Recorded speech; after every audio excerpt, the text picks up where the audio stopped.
پڕوشەی ئاسمان. فێنکتر لە شنەی دەریا بەر لەوەی بێ دڵ ئەگریا، سەرابوو بوو بە ڕووگەی چاو تۆ سپیت کرد ڕۆحی سیا، بەر لەوەی بێی پیر و شەباب بۆنی دەم هەر بۆنی شەراب، کچ بە زیندویی ئەنێژرا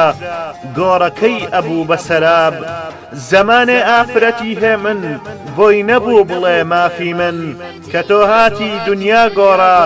فریادڕەسی ژیان و ژن، تەرتر لە هەنگاوی باران شەمعی ڕێگای دووری یاران، تەنها مشتێ هەناسەی تۆ شیفایە بۆ ئەوینداران، ئەڵڵا ڕێزی لێناوی تۆ وێنەی بەفرە هەناوی تۆ، تا ئیفشێتە کە تۆی ناوێ نابینێ نووری ناوی تۆ، تۆ فڕوشەی ئاسمانی بەرامەی جەننەتی جوانی، دەستی دڵم ڕاگرتووە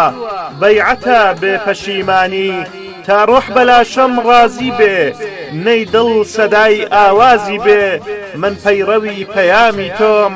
هەموو دنیاش ناڕازی بێ، لە باوەشی ڕۆژ و شەوە چاوی دڵ خەنیمی خەوە، کەی ڕووناچی ڕوود ببینم ئەی محەممەدی پێشەوە صلى الله عليه وسلم.